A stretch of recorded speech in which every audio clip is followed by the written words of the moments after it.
LPG gas को लेकर अफरा तफरी जिस तरीके से पूरे देश में मची है, उसको लेकर राहुल गांधी और रोहिणी आचार्य एक ही पिच पे आके मोदी जी को धोना शुरू कर दिए हैं। कह रहे हैं कि साहब, शुतुरमुर्ग की तरह जो है वो जमीन में सर धसा लेने से सच्चाई नहीं बदलती। आपने क्या हाल किया है पूरे भारत का, एक बार देख लीजिए।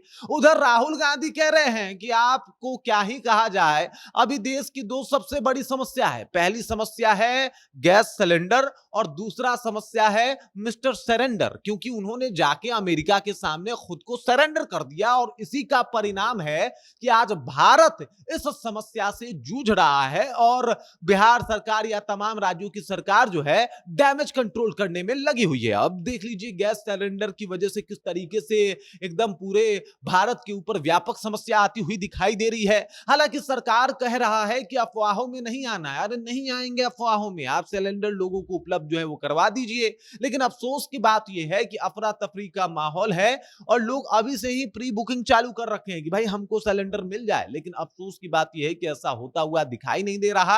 हाँ, इस नाम पे काला बाजारी जरूर बढ़ सकता है और इसके आसार तो बिहार की सरकार को भी है। तभी तो एसपी साहब हो या फिर डीएसपी साहब, उनको खत लिख के भेजा गया है सम्राट चौधरी के द्वारा कि देखिए भाई, काला बाजारी के ऊपर नजर जमा के रखिएगा। अब सवाल यह उठता है कि आपने सिलेंडर के दाम को भी महंगा किया, 60 रुपए बढ़ा दिया और उसके बाद भी लोगों तक गैस सिलेंडर नहीं उपलब्ध हो पा रहा। आप अमेरिका के दोस्ती का दुहाई दे रहे हैं, रूस से रिश्ता तोड़ रहे हैं और उसके बाद भी ये सब कुछ हालात बने हुए हैं। तो ऐसे में सवाल पूछे जाएंगे कि आपने रसिया से जो रिश्ता तोड़ा था, इसके पीछे का कारण क्या था। और जिस तरीके से रोहिणी आचार्य और राहुल गांधी दोनों एक ही पिच पे आके एकदम से मोदी जी की बखिया उधेर रहे हैं, वो भी देखना और जानना काफी लाजमी है। तो चलिए इन मुद्दों के ऊपर विस्तार पूर्वक बातचीत करते हैं, हर एक समस्या से आपको रूबरू कराते हैं और बताते हैं कि आखिरकार ये सिलेंडर वाली समस्या क्या है और जिस तरीके से मिस्टर सरेंडर कह के राहुल गांधी और रोहिणी आचार्य इनको धो रहे हैं, वो वाली बात क्या है। लेकिन उससे पहले मेरा परिचय जान लीजिए। मेरा नाम है रजत और आप जनता जंक्शन देख रहे हैं। सबसे पहले ये जो तस्वीर है, ये लालू की शेरनी कह लीजिए या फिर लालू यादव की बेटी कह लीजिए या फिर कह लीजिए तेजस्वी यादव की बहन। ये फोटो रोहिणी आचार्य के द्वारा पोस्ट किया गया है और रोहिणी आचार्य ने पोस्ट करके जो बातें लिखी है, निसंदेह वो मोदी जी को, मोदी सरकार को बहुत बुरा लगने वाला है। रोहिणी आचार्य ने लिखा है कि शुतुरमुर्ग की तरह रेत में अपना मुंह छिपाए बैठी है मोदी सरकार। घरेलू और कमर्शियल गैस सिलेंडर के लिए पूरे देश में हाहाकार मचा हुआ है। आम जनता के साथ साथ होटल, रेस्टोरेंट, फूड कार्ट संचालित करने वाले तमाम लोग गैस के किल्लत की समस्या का सामना कर रहे हैं और इस समस्या से निजात पाने का उपाय करने के बजाय केंद्र सरकार की तरफ से सिर्फ कोरी बयानबाजी हो रही है। ईरान, इजराइल, अमेरिका के बीच जंग की शुरुआत होने और खाड़ी देशों में युद्ध जैसे हालात कायम होने के बावजूद हमारे देश की सरकार की तरफ से इस संदर्भ में कोई तैयारी नहीं की गई। उल्टे मोदी सरकार के मंत्री, सांसद एवं अधिकारियों के द्वारा पूरे देश को जो है ये कह के बरगलाया गया कि एलपीजी, पेट्रोल व डीजल की कोई समस्या हमारे देश में नहीं होने जा रही है। आज जब स्थिति भयावह रूप धारण कर चुकी है, आम जनता के समक्ष रोजमर्रा की जिंदगी के निर्वाह का संकट है, फूड और होटल व्यवसाय से जुड़े लोगों के समक्ष आजीविका का संकट है, तो प्रधानमंत्री के साथ साथ पूरा सरकारी तंत्र शुतुरमुर्ग की तरह रेत में अपना मुंह छिपाए बैठा हुआ है। ये कहना है रोहिणी आचार्य का। कई ऐसे जगह हैं, कई ऐसे रेस्तरां हैं जिनके जिनके यहां से सूत्रों के द्वारा ये खबर आ रही है कि वो जो है वो बंद होने के कगार पे पहुंच गए हैं, क्योंकि उनके यहाँ जो है वो गैस ही नहीं पहुंच पा रहा है। और गैस नहीं पहुंचेगा तो ऐसे में कुछ भी फूड का आइटम कैसे तैयार होगा, कैसे बनेगा।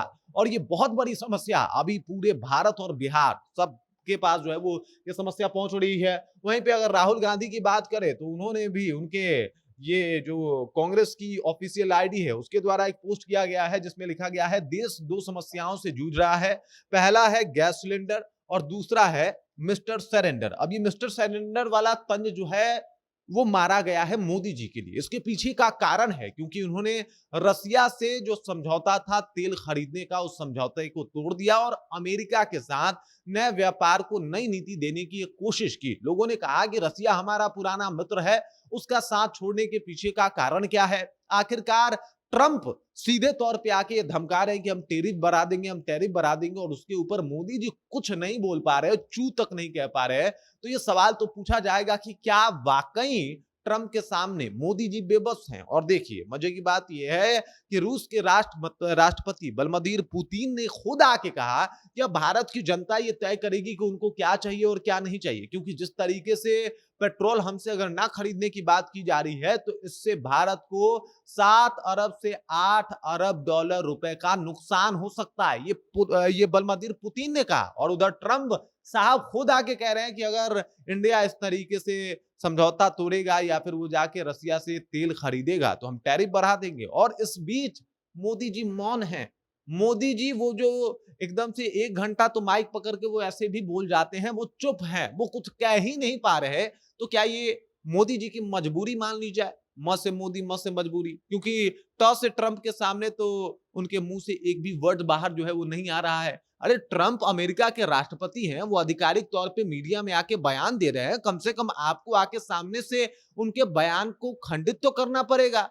ये तो इसमें तो कोई शक नहीं है कि अमेरिका दुनिया का सबसे पावरफुल देश है, और ऐसे में अगर उसका राष्ट्रपति आके ये बात कह रहा है तो आप उसका जवाब दीजिएगा कि नहीं दीजिएगा? मान लीजिए आप कहते हैं कि भाई हम किसी और के मुद्दों को जवाब नहीं देंगे, किसी और मुद्दे को तूल नहीं देंगे, इस पे तो आप आके बोलिएगा, लेकिन इसके ऊपर खामोशी जो है वो बहुत कुछ बता रही है। और साथ ही साथ जो स्थिति है जिसका जिक्र रोहिणी आचार्य से लेकर तमाम लोग कर रहे हैं, राहुल गांधी ने 2 समस्याओं में एक मिस्टर सरेंडर जहां पे मोदी जी की तस्वीर लगाई है और उसके बाद गैस सिलेंडर दिखाया है, ये बहुत व्यापक तौर पे बातें जो है वो सामने आ रही है। और ऐसे में मोदी सरकार बहुत बुरे तरीके से फंसते हुए दिखाई दे रही है। बाकी इस खबर, इस जानकारी को लेकर आप क्या सोचते हैं? राहुल गांधी के द्वारा उठाए गए सवाल कितने वाजिब हैं, इसके बारे में आपकी क्या राय है? और वहीं पे रोहिणी आचार्य ने जो बात कही है उस बात से आप कितना इत्तेफाक रखते हैं? कमेंट करके अपना विचार हम तक पहुंचा दीजिए। बाकी आप देख रहे हैं जनता जंक्शन और मेरा नाम रजत है।